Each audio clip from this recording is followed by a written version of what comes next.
Today on the final edition of Public Eye News for the 2018 fall semester, winter is here and so are slippery roads, and President Trump elects a new ambassador to the UN. Adam Diaz will join us for a look at our upcoming weather forecast, and Caleb Rydell has the scoop on last night's NMU basketball games. I'm Christine Charette. And I'm Ross Ray, and welcome to Public Eye News.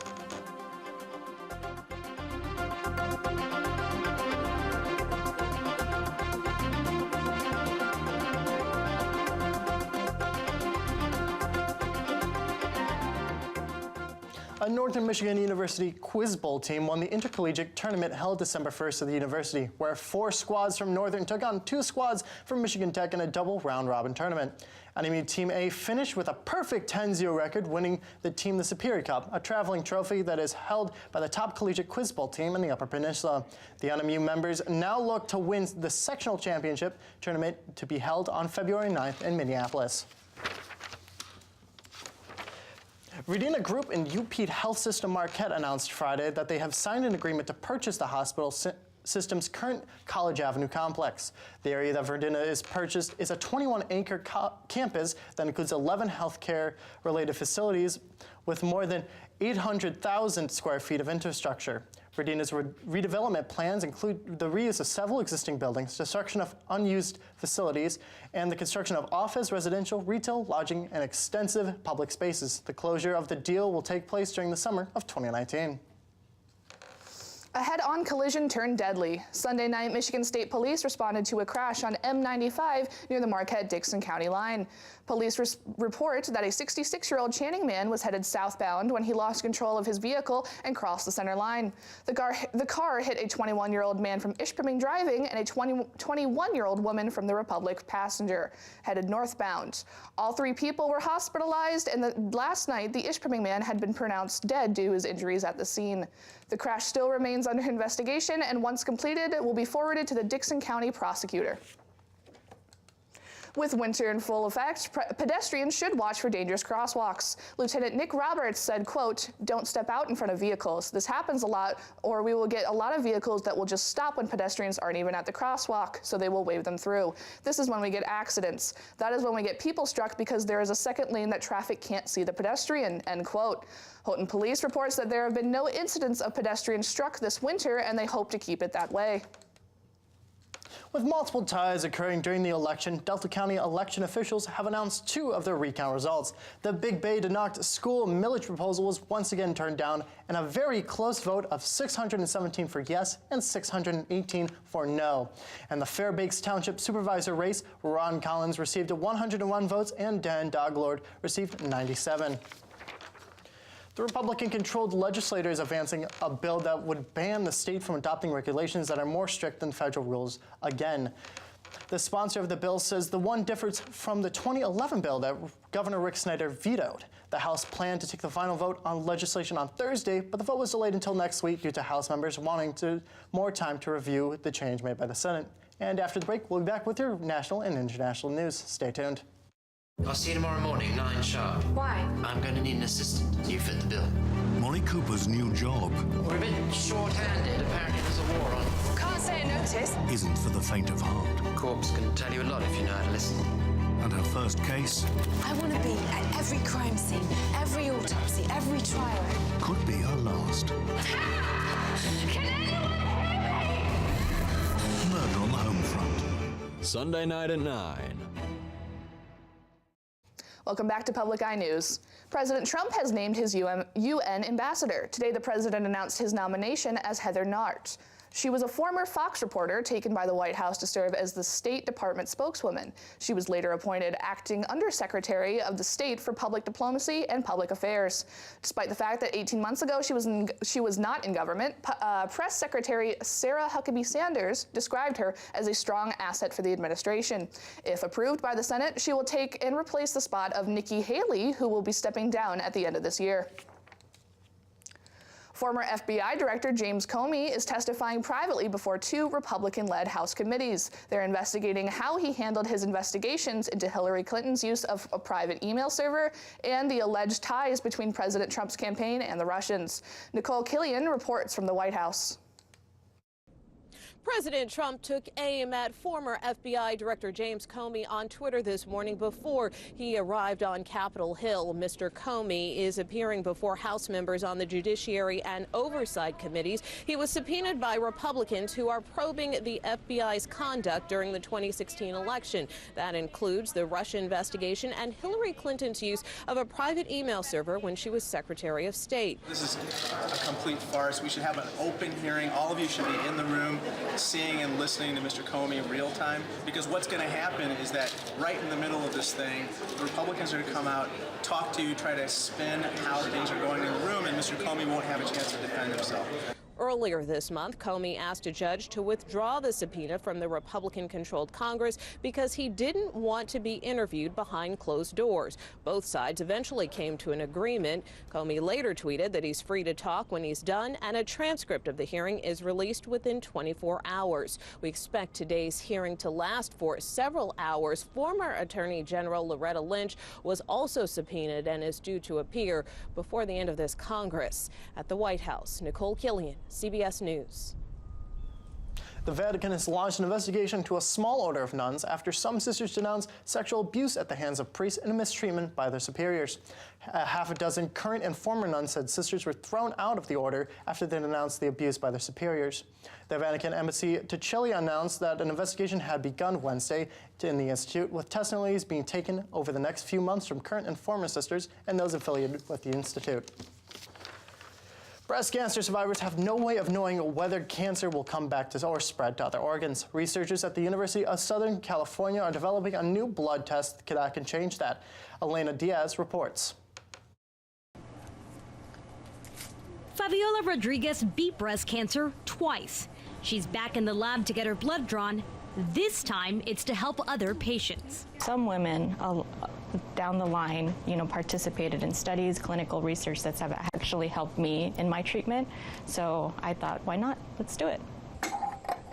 Researchers at USC's Keck School of Medicine are using her DNA to create a blood test that would predict which breast cancer patients are at risk for having their cancer come back and spread to other organs. There may still be some residual cells that are beyond any detection tools today. Dr. Bador Salhia says developing this liquid biopsy test is critical. Researchers extract DNA from patients and they test it for 5 years to see if the cancer returns and if the patients who donated the blood also have recurrence. We want to do a better job of being able to determine which women remain at high risk of metastasis once they've completed their therapy.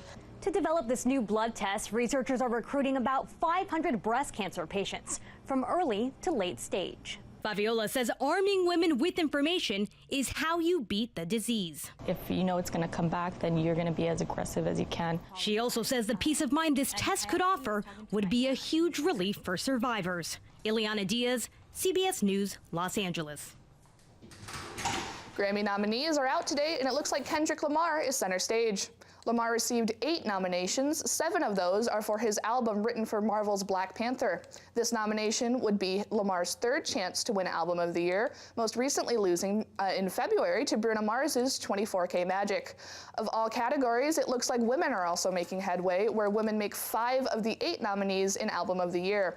Those artists include Cardi B, Janelle Monáe, Musgraves, Her, and Brandi Carlile. The 2019 Grammys will be held at the Staples Center in Los Angeles on February 10th.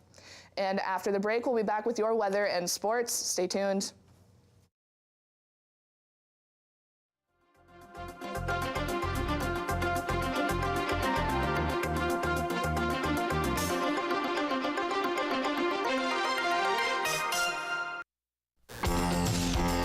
This week on High School Bowl, we have half of the high schools in Marquette County taking part. A coincidence?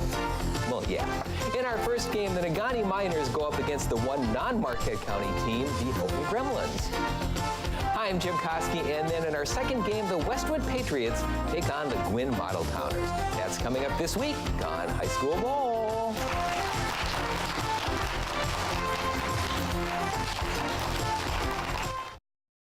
Hi, and welcome back to Public Eye News Weather. I'm Adam Diaz, your weatherman for today. And behind me is a snow-covered NMU campus with a little bit of sun there. And current conditions are partly cloudy, temperature at 18 degrees, winds west at 9 miles an hour, barometric pressure at 30.38 and falling. Looking at tonight, it will also be partly cloudy, the low of 15, winds west at 11 miles an hour. Looking towards tomorrow, it will be partly cloudy, the high of 28, winds west-southwest at 10 miles an hour. And taking a look across the UP, there is partly cloudy mostly everywhere and some clouds. And starting side, Sault Ste. Marie, 19 degrees, Manistique, 19, Escanaba, 17, Menominee at 18, and looking across over into Iron Mountain, 16 degrees, Ironwood, 18, Hone, 20, and beautiful Marquette at 18. And looking ahead into our week, we are going into Sunday, the high of 31, the low of 20 and sunny. Monday, the high of 28, the low of 16 and partly cloudy. Tuesday, the high of 29, the low of 23 and sunny. And we do got some sun coming in here, and I hear the sun was playing down on the NMU basketball team. Oh, it absolutely was, Adam. Thank you. Last night at the Barrie Event Center, the NMU Wildcats took on Purdue Northwest Pride in a doubleheader. The women's game began at 5:30, and the pressure was put on the Pride early in the game, with the Wildcats sinking several threes in the first couple minutes. The three-point shots would keep rolling in for the rest of the night for the Wildcats, just not the women's, not just for the women's team, but also the men's. The Wildcats women team won 38-76 against the Pride. That momentum would be pushed into the second game with the men's team. Playing a much quicker and more aggressive game, the NMU team had some really good plays with 3 alley-oops in the first half, with one of them being very clean. The Wildcats would win the game 108-69.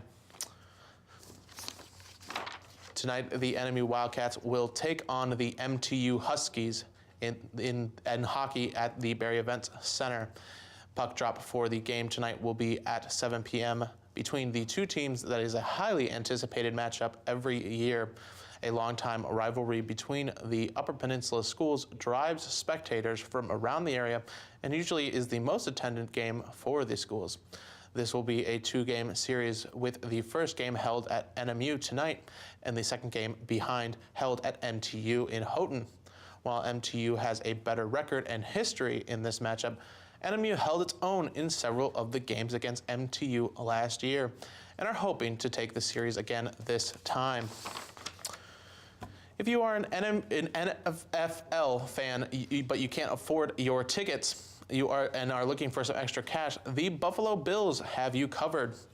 Annually, the Buffalo Bills sends out a message to their fans asking for help shoveling the snow off the field so they can host a game. This year is no different. The Buffalo Bills will be hosting the New York Jets Sunday, and the Bills have to put out a call to action to get the field ready, offering food for volunteers, a free ticket to the game for anyone that works over 4 hours, and $12 an hour for work. This is $1 higher than it was last year, a 9% raise. The game against the Jets is set for Sunday at 1 p.m. Well, we have some buffaloes that are getting a little antsy with the snow, and I hear we have some moose in the news as well. Certainly do. Roosters are the animals most people associate with early mornings, but not for this Alaskan couple. Early Wednesday morning, a couple in Anchorage, Alaska, woke to their doorbell ringing. The couple assumed it was kids pranking them, so the man, Kyle Stoltz, went to check their security cameras. The camera showed a moose backing its caboose into their doorbell. The animal left a few minutes after, and the couple was mainly relieved it wasn't something more serious. And that is all the time we have for today. We will be back in January with our second semester of shows. Have a happy holidays.